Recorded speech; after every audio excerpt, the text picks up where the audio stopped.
Charles Quint était un homme de beaucoup de mélancolie et de complexion noire qui fut longtemps disgracié dans tous les sens du terme, jusqu'à la figure même de la stupidité, et qui ne lutta efficacement contre l'ennui qu'en mangeant. Qu'il s'éberlue, qu'il se regarde vivre, qu'il se regarde vaincre, qu'il se gonfle de sa victoire jusqu'à atteindre cet énorme empattement impérial à partir duquel il ne sait plus que bouger très lentement. Ce n'est pas pour avoir voulu acquérir un grand nom qu'il ne peut plus se servir de ses mains, de ses pieds, de ses genoux. C'est pour s'être bourré d'alouettes à la casserole et de daubes à la lunga. Par la force des choses, il est plus près du foie gras qu'il a peut-être mangé à midi. Charles Quint s'est tordu toute sa vie de coliques d'argent. Il ne se donne pas au diable, il en tire mélancoliquement la queue. La finance, c'est l'art de voler. Bien différent est le coq de rue qui règne en France sous le nom de François Ier.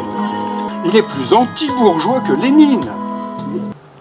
Il n'a pas la prétention de faire de l'histoire, il a la prétention de vivre.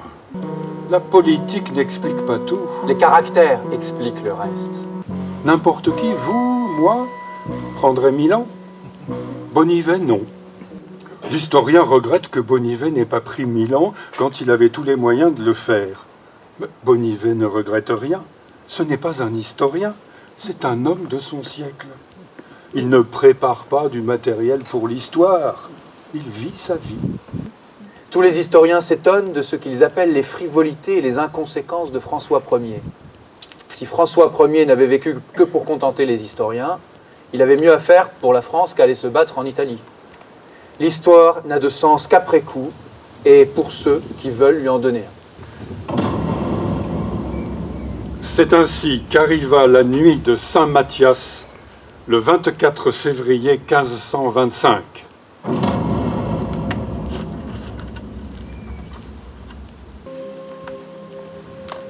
Vers 8 heures du matin, dans un brouillard épais comme il en existe en février, dans ces plaines lombardes aux environs du Tessin et du Pô, il ne gelait pas, et en conséquence le terrain était presque partout en fondrière de dégel, incapable de porter le canon, à peine capable de porter la charge de la gendarmerie française qui perdit de son efficacité à cause du terrain lourd.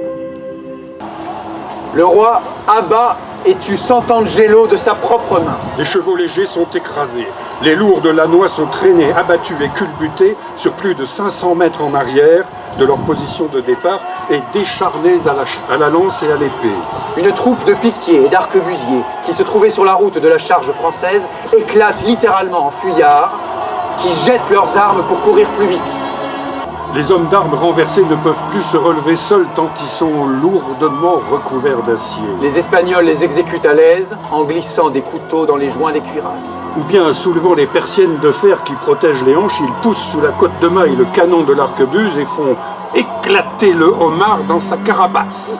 Accablé dans une de ces bousculades, le bâtard de Savoie, grand maître de France, meurt étouffé dans sa coque. On le tirera demain de dessous l'amas de cadavres et on le sortira de son armure intacte, mais bleu comme les noyés, les yeux hors de la tête et tirant une langue de pendu. Le roi se bat comme un lion en criant « Quoi? Qu'est-ce que c'est? Qu'est-ce qui se passe ?» Il y a ceux qui veulent le tuer. Il y a ceux qui veulent lui arracher des pièces de son armure pour prouver qu'ils étaient parmi ceux qui veulent le tuer. Ils se bousculent et se gênent mutuellement. Il est dépecé comme une vieille ferraille. Ramené au rivage de France, ne pouvant plus contenir la joie d'être libre, il s'élança sur un cheval et il s'écria « Maintenant je suis roi! Je suis encore roi !» C'est le cri du joueur qui reprend les cartes.